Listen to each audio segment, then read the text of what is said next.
जय हिंद जय बिहार। देखिए संस्कृत में वर्षा ऋतु पर निबंध दे रहे हैं और ये बहुत इंपॉर्टेंट है, परीक्षा में आया हुआ कई बार। तो यहाँ वर्षा ऋतु आज जैसे हिंदी जो हम लिखते हैं वो कई देवनागरी लिपि, बारह लिपि, बहुत सारी लिपियां हैं जिसमें हमारे हिंदी का तभी वैल्यू होता है जब हम ऊपर लाइन खींच के रेखा लेके, और रेखा सब जुड़ा हुआ होना चाहिए। जैसे रामस्य, रा म स्य और य, इस सभी का संबंध इस रेखा से अगर जब तक नहीं जुड़ता है आपका हिंदी लिखा हुआ गलत है। भले कोई नंबर दे दे, नंबर बैठा दे, वो अलग बात है, लेकिन आप अगर इसके बारे में जानना चाहते हैं तो गुणाकर बोलेगा लिखा हुआ है नागरी लिपि में। आप देख सकते हैं कि उन्होंने कितना रहस्य से 9वीं शताब्दी, 10वीं 8वीं शताब्दी से इतिहास को उठाया है। 8वीं 9वीं 10वीं 11वीं 12वीं तक इतना सा योग खोज किए हैं और तब उन्होंने बताया, एक एक उसकी कमियों को बताया कि अब जब हिंदी लिखते हैं और ये ज्वाइंट लाइन नहीं रहता, एक एक वर्ड देखिए जैसे छुटा हुआ है, ये गलत है। एकदम एक एक वर्ड को जैसे यहां से साफ एकदम वर्ड को जुड़ जाना चाहिए इससे, तभी इसका मेन उद्देश्य होता है और तभी ये सही माना जाता है लिखावट को। जैसे वह सट चुका है तो हम कोशिश करेंगे तो हम अपनी सारी बीमारियों को दूर कर सकते हैं। ये एक तरह से बीमारी है, बिल्कुल बीमारी है, कैंसर से भी घातक बीमारी है। और शिक्षक लोग क्या करते हैं, नंबर देके बच्चों को खुश कर देते हैं ताकि वो खुश हो जाए, बल्कि उनकी गलतियों पर पर्दा डालते हैं और वही मेरा बच्चा सक्सेस नहीं हो पाता है। हम आपसे अपील करते हैं बिल्कुल साफ साफ सुंदर सुंदर, बिल्कुल साफ साफ और सुंदर सुंदर लिखेंगे। चलिए देखिए वर्षा ऋतु, जरा ऋतु पर नजर डालिएगा। ये ऐसे यहां से ऐसे जाएगा, ध्यान दीजिएगा कैसे, यहां से ऐसे जाएगा और ये ऐसे, ये री हुआ, इसकी मात्रा एकदम बराबर, पाई बराबर होना चाहिए, ये ध्यान रखिएगा। वर्षा ऋतु अस्माकम देशे षड, षड मैंने 6, अस्माकम देशे षड ऋतवः भवन्ति, हमारे देश में, देश मैंने देश में, हमारे देश में 6 ऋतुएं होती हैं। अस्माकम, अस्माकम देशे षड ऋतवः भवन्ति, हमारे देश में 6 ऋतुएं होती हैं। वर्षा ऋतु रानी, ये देखिए कैसे यहाँ पे ज्वाइंट करेंगे, तो बिल्कुल गोल करके और यहां से लाके ऐसे ज्वाइंट करेंगे। इसे बार बार एक एक वर्ड पर ध्यान दीजिए, आप लिख के पढ़ के और आगे आगे जाके जब किसी पद पर रहेंगे तो बहुत बड़ा बेइज्जती होगा। वर्षा ऋतु रानी अस्ति, वर्षा ऋतु जो है वो ऋतुओं की रानी है। वर्षा काल सुखकर भवती, बहुत हल्का सेंटेंस है, वर्षा काल सुखकर होता है। आप सोचेंगे कि जूता टांग के लेके जाना पड़ता है, अरे भैया हम लोग पढ़ने जाते थे जूता टांग के, आप लोग तो तब पूरा ढलैया पर चलते हैं। वर्षा नहीं होगी तो धरती तृप्त नहीं होगा, फिर पेड़ पौधे पशु पक्षियों का क्या होगा, उत्पादन नहीं होगा, पेड़ पौधे सूख जाएंगे, फसल सूख जाएंगे। तो वर्षा ऋतु तो काफी लाभकारी है, इसलिए वर्षा काल सुखकर होता है। और एक दृष्टि से नहीं देखे, उनको चहुं दिशाओं से देख ले। फिर से देखते हैं, अस्माकम देशे षड ऋतवः भवन्ति, हमारे देश में 6 ऋतुएं होती हैं। वर्षा ऋतु रानी अस्ति, वर्षा ऋतु रानी अस्ति, वर्षा ऋतुओं की रानी है। वर्षा काल सुखकर भवति, वर्षा काल सुखकर होता है।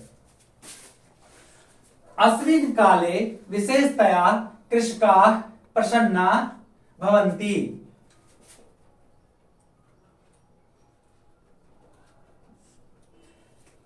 जरा फिर से, अस्मिन् काले इस समय में विशेषतया कृषका, विशेष तौर पर किसान प्रसन्न होते हैं। क्यों? क्योंकि उनकी फसलें हरी भरी हो जाती हैं। फसलों को पानी की आवश्यकता होती है, धान हो या किसी भी फसल को तो पानी की आवश्यकता होती है। अगर पानी पड़ जाएंगे तो किसान, क्योंकि भारतीय किसान तो वर्षा जल पर ही निर्भर रहते हैं, सिंचाई के साधन का अभाव है। ये सब आप एकदम जल्दी याद हो जाए। अस्याम ऋतौ आकाशे मेघा भवन्ति या छादन्ति, अस्याम ऋतौ, इस ऋतु में आकाश में मेघ मतलब बादल छाए रहते हैं या मेघ रहते हैं, ये भी कह सकते हैं मेघा भवन्ति, मेघ होते हैं, ये भी सेंटेंस ठीक है।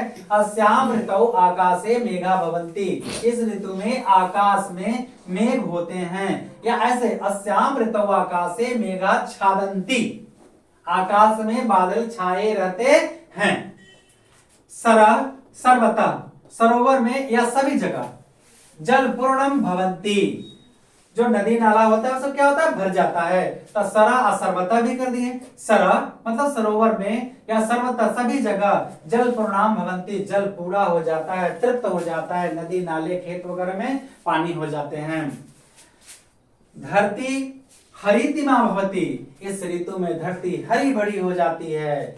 धरती जलम तृप्तम भवती, धरती जल से तृप्त हो जाती है। नभासी नवसी इंद्रधनुष अतीव रमणीयम दृश्यते, इस ऋतु में आकाश में इंद्रधनुष अत्यधिक मनोरम दिखता है, अति सुंदर लगता है। चलो एक बार फिर से देखेंगे, देखिए आगे एक बार फिर से पढ़ते हैं। वर्षा ऋतु, वर्षा ऋतु अस्माकं अस्माकं देशे षड् ऋतवः भवन्ति, अस्माकं देशे षड् ऋतवः भवन्ति, हमारे देश में 6 ऋतुएं हैं। वर्षा ऋतु रानी अस्ति, वर्षा ऋतुओं की रानी है। वर्षा काल शुक्र भवति, वर्षा काल शुक्र होता है। अस्मिन् काले विशेषतया कृषका प्रसन्ना भवन्ति, अस्मिन् काले विशेषतया कृषका प्रसन्ना भवन्ति, इस काल में किसान अत्यधिक प्रसन्न होते हैं। अस्याम ऋतौ आकाशे मेघा भवन्ति आच्छादन्ति, इस ऋतु में आकाश में बादल छाए रहते हैं। सरः सर्वतः जलपूर्णाम भवन्ति, तो इस सरोवर या सभी जगह जब वर्षा होता है तो जल परिपूर्ण हो जाता है, भर जाता है या बाहर आ जाता है कभी कभी। तो धरती हरितिमा भवती, धरती हरी भरी हो जाती है। धरती जलम तृप्तम भवती, धरती जल से तृप्त हो जाती है। नवसी इंद्रधनुष अतीव रमणीय दृश्यते, आकाश में इंद्रधनुष अति रमणीय दिखता है। नवसी इंद्रधनुष अतीव रमणीय दृश्यते, आकाश में इंद्रधनुष अति मनोरम दिखता है। चलिए एक बार और पढ़ के सुना देते हैं। अस्माकं देशे षड् ऋतवः भवन्ति, हमारे देश में 6 ऋतुएं हैं। वर्षा ऋतु रानी अस्ति, वर्षा ऋतुओं की रानी है। वर्षा काल शुक्र भवति, वर्षा काल शुक्र होता है। अस्मिन् काले विशेषतया कृषका प्रसन्ना भवन्ति, इस काल में विशेष तौर पर कृषक प्रसन्न होते हैं। अस्याम ऋतौ आकाशे मेघा भवन्ति आच्छादन्ति, इस ऋतु में आकाश में बादल छाए रहते हैं। सरा सर्वतः जल पूर्णाम भवन्ति, सरोवर में या सभी जगह जल परिपूर्ण होते हैं। धरती हरितिमा भवति, धरती हरी भरी हो जाती है। धरती जलम तृप्तम भवति, धरती जल से तृप्त हो जाती है। नवसी इंद्रधनुष अतीव रमणीयम दृश्यते, नवसी फिर से नवसी इंद्रधनुष अतीव रमणीय दृश्यते, आकाश में इंद्रधनुष अति मनोरम दिखता है। इसे याद कर लीजिएगा, बहुत इंपॉर्टेंट है। जय हिंद जय बिहार।